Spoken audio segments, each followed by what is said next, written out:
மருமகள்ல. அடுத்து என்ன நடக்க போகுதுன்னு வாங்க பார்க்கலாம்.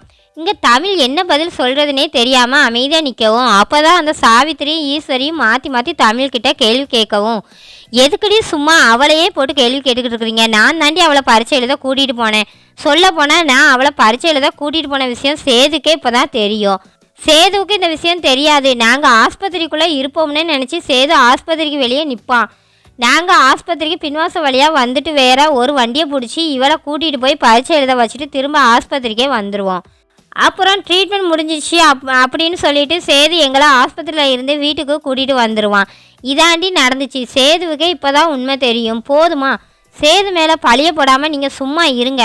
என் பிள்ளை ராஜாங்கம் எனக்கு என்ன தண்டனை கொடுத்தாலும் பரவாயில்ல, அதை நான் ஏற்றுக்கிறேன் அப்படின்னு சொல்லிட்டு அப்போ தான் சொல்லவும், இங்கே சாவித்திரியும் ஈஸ்வரியும் பார்த்தா வாயை மூடிட்டு அமைதியாக நிற்கிறாங்க. இங்கே ராஜாங்கம் பார்த்தா இந்த வீட்டில் யாரையுமே நம்புறது, யாரை நம்பக்கூடாதுன்னு எனக்கே தெரிய மாட்டேங்குது. என்னை பேத்து ஆத்தவன நீயே எனக்கு இப்படி ஒரு நம்பிக்கை துரோகத்தை பண்ணிட்டல்ல.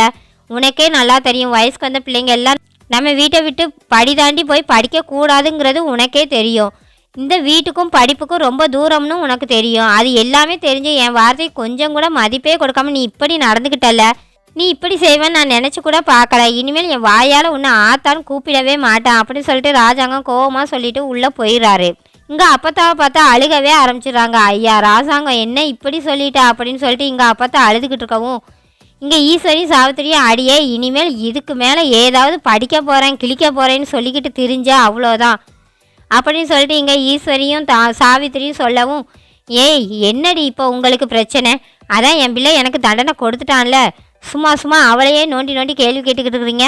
இது ஒரு வழக்குன்னு சொல்லிக்கிட்டு இப்போ வந்து கேள்வி கேட்டுக்கிட்டு இருக்கீங்களாடி, போங்கடி அப்படின்னு சொல்லிட்டு அப்பத்தா பார்த்தா எல்லாத்தையும் விரட்டி விட்டுருது. இங்கே சேது பார்த்தா ரொம்ப அமைதியாக இருக்கிறாரு. பரவாயில்ல, நம்ம மேலே எந்த பழியும் போடாமல் எல்லா பழியும் அப்பத்தாவே மேலே போட்டுக்கிடுச்சு அப்படின்னு சொல்லிட்டு சேது நினச்சிக்கிட்டு இருக்கிறாரு. இங்கே அப்பத்தா வந்து சேதுக்கிட்ட, ஐயா சேது, நான் உங்ககிட்ட ஒரு விஷயம் சொல்லுவேன். என் தலை மேலே அடித்து சத்தியம் பண்ணு, நீயும் தமிழ்ச்செல்வியை பரீட்சை எழுத கூட்டிகிட்டு போன அப்படின்ற விஷயம் உனக்கும் எனக்கும் மட்டும்தான் தெரியும். மற்றபடி இந்த வீட்டில் யாருக்குமே தெரியாது, தெரியவும் கூடாது. யார் உன்னை கேட்டாலும் நீயா உன் வாயால் தமிழ்ச்செல்வி பரீட்சை எழுதின விஷயத்தில் நீயும் இருக்கன்னு சொல்லிடக்கூடாது. யார்கிட்டையும் நீ சொல்ல மாட்டேன்னு சொல்லி என் தலை மேலே அடித்து சத்தியம் பண்ணு அப்படின்னு சொல்லிட்டு அப்போ தான் சேதுக்கிட்ட சத்தியம் வாங்கிறாங்க.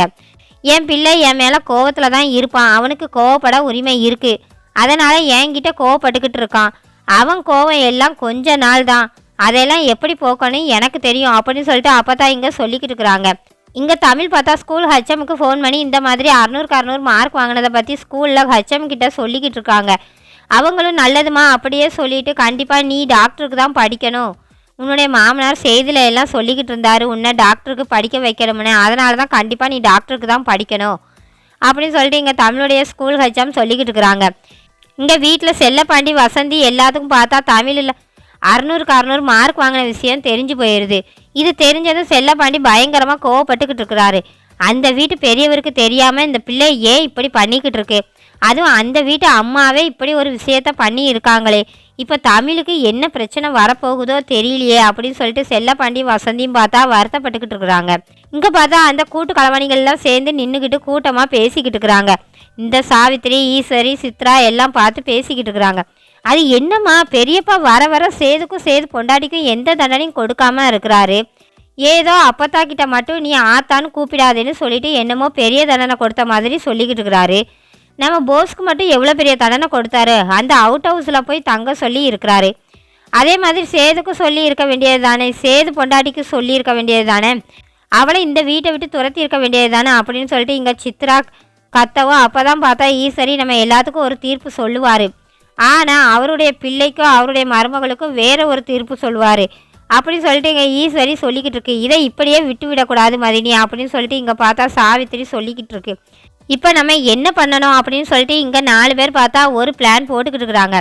அப்போ தான் ஈஸ்வரி சொல்லிக்கிட்டு இருக்கு, நம்ம வீட்டில் இருந்து யாராவது படிக்க போனால் இந்த ராஜாங்கம் சும்மா விடுவாரா அப்படின்னு சொல்லிட்டு ஈஸ்வரி சொல்லவும், அப்போ மறுபடியும் நீ பள்ளிக்கூடத்துக்கு போக சொல்கிறியா அப்படின்னு சொல்லிட்டு சித்ரா கேட்கவும், அடியே நான் பள்ளிக்கூடத்துக்கு போக சொல்லலை, நம்ம எல்லாரும் யாருடைய பேச்சுக்கும் பயந்துக்கிட்டு உன்னையும் தாமரையும் 8ஆம் கிளாஸ் 9ஆம் கிளாஸோட படிப்பை நிறுத்தினோம்.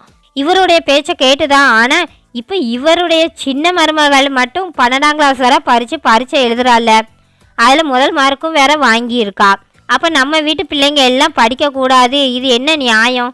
இதை நான் பார்த்துக்கிறேன் அப்படின்னு சொல்லிட்டு ஈஸ்வரி திட்டம் போட்டுக்கிட்டு இருக்கு.